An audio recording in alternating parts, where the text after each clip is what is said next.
Hi viewers, ఈరోజు మా అమ్మమ్మ మా కోసం రేపు వినాయక చవితి ఉందని ఇవన్నీ పంపించింది.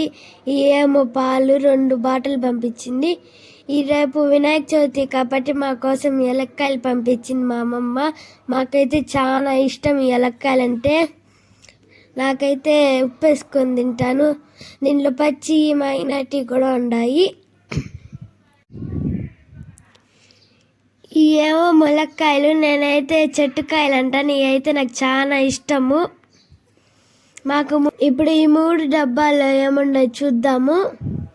మొదటి డబ్బా ఓపెన్ చేస్తున్నాము.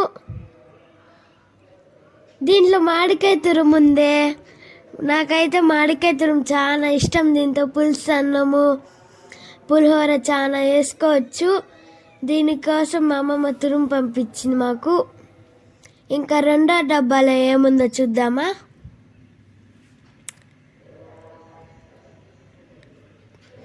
ఓ సో ఎమ్మి జున్ను. నాకైతే చాలా ఇష్టం ఈ జున్ను. నాకైతే ఇప్పుడే తినేయాలనిపిస్తుంది. ఇంకా 3వ డబ్బాలో ఏముందో చూద్దాం. దీంట్లో కూడా జున్నే ఉంది. నాకైతే దీన్ని చూస్తా అంటే నచ్చింది. చాలా జల్లీగా సో టేస్టీగా ఉంటుంది అనుకుంటా. హాయ్, ఈరోజు మా అమ్మమ్మ మా కోసం జున్ను పంపించింది. ఎంత టేస్టీగా ఉంటుందో తెలుసా? చూస్తారా మీరు కూడా? చూడండి ఎంత జల్లీగా స్వీట్గా ఉంటుంది. నాకైతే ఈ జున్ను అంటే చాలా ఇష్టము. నేనైతే ఈ జున్నుని ఒక్కసారి చూస్తే చాలు ఇంకా తినేయాలని ఎక్కువ కమెంట్ అయిపోతా. నాకైతే జున్ను అంటే చాలా ఇష్టము.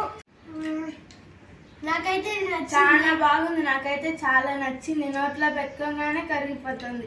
తింటానే ఉండాలనిపిస్తుంది. ఎంత టేస్ట్గా ఉందో.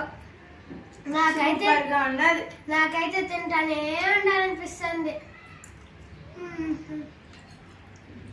నాకైతే మా అమ్మ మీ జున్ను పంపించింది అనగానే నాకు చాలా సంతోషం వేసింది.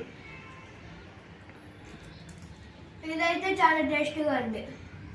మీరు కూడా ఎప్పుడైనా ఇలా జున్ను తినుంటే ప్లీజ్ లైక్ చేయండి, కామెంట్ కూడా చేసేయండి మర్చిపోకుండా. సబ్స్క్రైబ్ కూడా చేయండి, లైక్ కూడా చేయండి.